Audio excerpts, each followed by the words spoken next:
انہیں ایک خوفناک کمانڈر کے طور پر پیش کیا جاتا ہے جو پیدل اور گھوڑے پر سوار خوف برہنہ جنگجوؤں کی ایک نجی فوج کی قیادت کر رہے تھے اور توپوں سے لیس میدان جنگ میں جاتے تھے۔ لیکن اس کے ساتھ ساتھ انوپ گری ایک ایسے شخص بھی تھے جنہوں نے ہندو دیوتا شیو کے لیے اپنی زندگی وقف کر دی تھی، یعنی وہ ایک برہنہ سادھو تھے جنہیں انڈیا میں مقدس سمجھا جاتا تھا اور ان کا احترام کیا جاتا تھا۔ یہ الجھے گندے بالوں والے برہنہ سادھو جو اپنے جسم پر کپڑے کی جگہ راکھ ملتے تھے اور ہندو مذہب کے ایک نمایاں فرقہ ہیں اور اکثر دنیا کے سب سے بڑے مذہبی تہوار کمبھ میلے میں دیکھے جاتے ہیں۔ وائر ایکٹس اینڈ انڈین امپائر کے مصنف ولیم آر پنچ کے مطابق ناگاؤں کی وجہ شہرت ان کا خوفناک اور بے قابو ہونا تھا۔ ولیم پنچ کہتے ہیں کہ آج کے 18ویں زمانے سے واضح فرق یہ ہے کہ صدی کے ناگا اچھی طرح سے مسلح اور نظم و ضبط والے ہوتے تھے اور کہا جاتا ہے کہ وہ بہترین گھڑ سوار ہوتے تھے۔ ایسٹ انڈیا کمپنی کے ایک افسر جیمز اسکنر نے 19ویں صدی کے اوائل میں ایک برہنہ سپاہی کی تصویر بنوائی تھی۔ اس میں ایک آدمی کی تصویر کشی کی گئی، وہ ننگے پاؤں ہے اور اس کے بدن پر صرف چمڑے کی پٹی لپٹی ہوئی ہے جو اس کے کرپان گولہ بارود سے بھری ہوئی ہے۔ اس کے بال گھنے اور چوٹیاں گندی جو اس کے سر کے ارد گرد ایک حفاظتی ہیلمٹ کی طرح لگتی ہے۔ اس کے بائیں ہاتھ میں ایک لمبے بیرل والی بندوق ہے اور ماتھے پر سندور کا تلک ہے جو کہ علامتی نشان کا غماز ہے۔ پنچ کے مطابق اچانک فوجیوں کے سامنے لڑنے والے یہ فوجی تھے اور اس کی شہرت رکھتے تھے۔ انوپ گری کی قیادت میں وہ ایک مکمل پیادہ اور گھڑ سوار فوج کے طور پر تیار ہوئے جو بہترین جنگجوؤں سے مقابلہ کر سکتے تھے۔ 1700 کی دہائی کے آخر میں انوپ گری اور اس کے بھائی امراؤ گری نے 20,000 سے زائد مردوں کی کمانڈ کی۔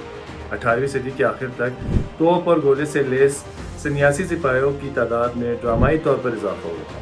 مصنف اور مورخ ولیم ڈیلنپل نے انوپ گری کو ایک خوفناک برہنہ کمانڈر کے طور پر بیان کیا ہے جسے مغلوں کا خطاب ہمت بہادر دیا گیا تھا۔ انڈیا میں ایسٹ انڈیا کمپنی کی تاریخ پر مبنی کتاب انارکی میں ڈیلنپل ایک مغل کمانڈر مرزا نجف خان کی فوج کے بارے میں لکھتے ہیں کہ اس کے ساتھ ایک مختلف طبقے کی فوجی شامل تھے جو خوفناک ناگا سادھو انوپ گری گوسائی کی قیادت میں 6,000 جنگجو اور 40 توپوں کے ساتھ پہنچے تھے۔ انوپ گری کی خدمات کا ایک حوالہ اور بھی اس میں کہا گیا ہے کہ وہ سوار اور پیدل افراد پر مشتمل 10,000 سادھوؤں کے ساتھ تھے اور ان کے ساتھ 5 توپیں، سامان سے بھری متعدد بیل گاڑیاں، خیمے اور 12 لاکھ روپے تھے جو 2019 میں 16 ملین برٹش پاؤنڈ بنتے ہیں۔ ایک برے کردار والی شخصیت انوپ گری کو 18ویں صدی کے آخر میں ممکنہ طور پر سب سے کامیاب فوجی کاروباری یا کرائے کے لڑاکا شخص کے طور پر بیان کیا گیا ہے۔ یہ ان کے لیے ایک مناسب نام ہے کیونکہ ان دنوں بادشاہوں کی طرف سے رکھی جانے والی تقریباً تمام نجی فوجیں کرائے کی سپاہی پر مشتمل ہوتی ہیں۔ بنارس شہر کے ایک حامد گروپ نے کہا کہ انوپ گری کے بارے میں ایک مقامی نے کہا کہ وہ ایسے شخص تھے جو ایک وقت 2 کشتیوں میں سوار رہتے تھے اور جو ڈوبنے والی کشتی ہوتی اسے چھوڑنے کے لیے ہر وقت تیار رہتے تھے۔ اس میں کوئی جائے حیرت نہیں کہ وہ کرشماتی جنگجو سنیاسی ہر جگہ موجود رہتا تھا۔ پنچ لکھتے ہیں کہ انوپ گری ہر جگہ موجود تھا کیونکہ وہ ایک ایسا شخص تھا جس کی ہر کسی کو ضرورت تھی۔ وہ چپکے سے کام کرنے والا شخص تھا اور اس کی ضرورت اس وقت ہوتی تھی جب کسی کو فوجیوں کی ضرورت ہوتی تھی کیونکہ وہ وقت کا نباز تھا، یا اس وقت ہوتی جب کوئی کسی کو خاموشی سے کوئی گندا کام کروانا ہوتا تھا۔ انوپ گری نے ہر کسی کی طرف سے لڑائیاں لڑیں۔ سن 1761 میں پانی پت کی جنگ میں اس نے مغل بادشاہ اور افغانیوں کی طرف سے مرہٹوں کے خلاف جنگ لڑی۔ 3 سال بعد وہ بکسر کے جنگ میں انگریزوں کے خلاف مغل افواج کے ساتھ موجود تھے۔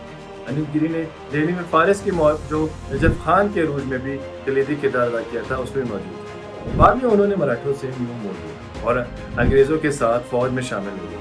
1803 میں اپنی زندگی کے اختتام پر انہوں نے انگریزوں کے ہاتھوں مرہٹوں کو شکست دینے کو یقینی بنایا اور دہلی پر انگریزوں کے قبضے میں مدد کی، جو کہ ایک ایسا واقعہ تھا جس نے ایسٹ انڈیا کمپنی کو جنوبی ایشیا اور دنیا میں سب سے بڑی طاقت کا حامل بنا دیا۔ پنچ کہتے ہیں کہ 18ویں صدی کے آخر میں مغل اور مراٹھا کے زوال اور برطانوی اقتدار کے عروج کے زمن میں واقعات کا جتنا زیادہ جائزہ لیا جاتا ہے، پس منظر میں انوپ گری گوسائی کا خاکہ اتنا ہی زیادہ ابھرتا نظر آتا ہے۔ 1743 میں شمالی ہندوستان کے ایک اکثری اہمیت کے حامل صوبے بندیل کھنڈ میں پیدا ہونے والے انوپ گری اور ان کے بڑے بھائی کو ان کی غریب بیوہ ماں نے ان کے والد کی موت کے بعد ایک جنگجو کے حوالے کر دیا تھا۔ اس کے بارے میں ایسی کہانیاں ہیں کہ انہوں نے اپنے بچپن میں مٹی کی سپاہیوں کے ساتھ کھیلتے ہوئے گزارا۔ زبانی روایات کے مطابق انوپ گری جیسے مردوں کو 16ویں صدی میں مسلمانوں کے حملوں کو روکنے کے لیے خود کو مسلح کرنے کی اجازت تھی، لیکن پنچ کے مطابق انوپ گری نے مغل شہنشاہ شاہ عالم سمیت مسلمان آجروں کی خدمت کی، اور یہاں تک کہ افغان بادشاہ احمد شاہ ابدالی کی طرف سے 1761 میں پانی پت میں مراٹھوں کے خلاف لڑے۔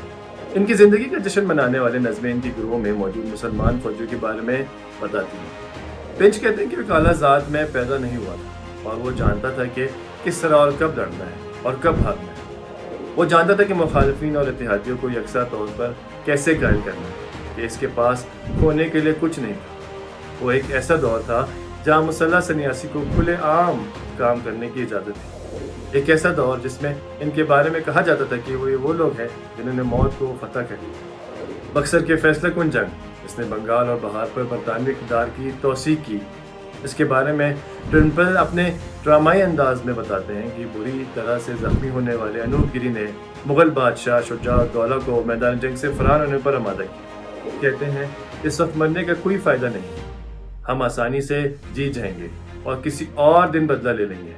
وہ کشتیوں کے ذریعے ایک پل سے دریا کو پار کرتے ہوئے پیچھے ہٹ گئے، اور انوپ گری نے اپنے پیچھے ان کشتیوں کو تباہ کرنے کا حکم دے دیا، اور اس طرح جنگجو سنیاسی کسی اور دن لڑنے کے لیے زندہ رہا۔